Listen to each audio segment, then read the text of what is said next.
फिर बताऊं एक बार, उदित राज का अपना कोई स्टैंड नहीं है। कभी बीजेपी, कभी कांग्रेस। उदित राज के पीछे 5 आदमी नहीं है। और दलितों की जो जीती जागती देवी है बहन कुमारी मायावती, बसपा सुप्रीमो, उनके खिलाफ ऐसे अपशब्द बोल के अगर वो अपनी प्रसिद्धि बढ़ाना चाहते हैं तो इससे प्रसिद्धि नहीं बनेगी, इससे उनकी और थूथू होगी। जो 10-5 लोग जानते हैं वो भी उनके थूकेंगे, उनके नाम पे थूकेंगे। तो ऐसी हरकतें ना करें। किसी को नीचा दिखा के अपने आप को कभी बड़ा नहीं बनाया जाता। बड़ा हमेशा दूसरे का मान सम्मान बढ़ा के किया जाता है, जब भी आप बड़े कहलाएंगे और बड़े बनेंगे। मैं यही कहना चाहूँगा आपसे। और आज हमारे राष्ट्रीय भीम संघ के जो राष्ट्रीय संयोजक हैं, इन्होंने थाना संगम बिहार में एक कंप्लेंट दी है और इसका मैं समर्थन करता हूं। और अगर कोई धरना करने की भी जरूरत पड़ेगी तो राष्ट्रीय भीम संघ बाध्य है उसके लिए। हमें किसी प्रकार का कोई प्रेशर नहीं है, हम उसके लिए भी बाध्य हैं और प्रदर्शन भी हम करेंगे।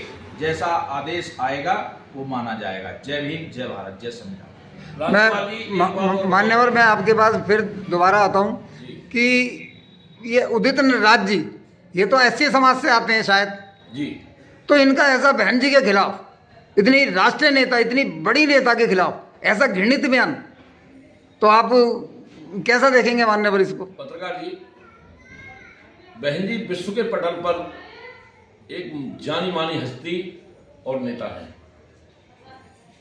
कांग्रेस का ये इतिहास रहा है, जब बाबा साहब दलितों की वकालत कर रहे थे तो उस समय कांग्रेस ने बाबा साहब के खिलाफ उनके पीओ को ही चुनाव लड़वा के हरवा दिया था।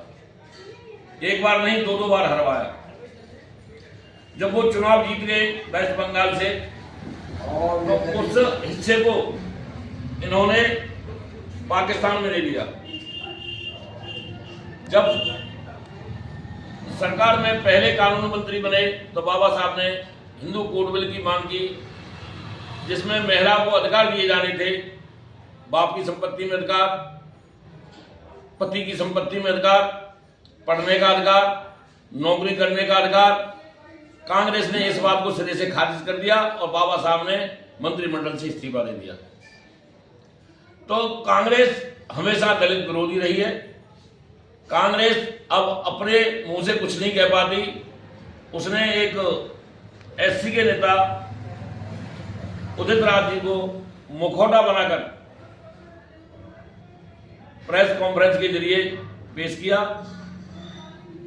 और उदित राज जी यही नहीं रुके, उन्होंने अपने ट्विटर हैंडल पर भी इसे डाला, जिसका बहुजन समाज कड़े शब्दों में निंदा करता है और ऐसे नेता को चेतावनी देता है, भविष्य में अगर ऐसे शब्द तुम्हारे द्वारा बोले गए तो आपके बयानों से बहुजन समाज ईंट से ईंट बजा देगा और तुम्हें तुम्हारी औकात दिखा देगा कि तुम्हारी औकात क्या है।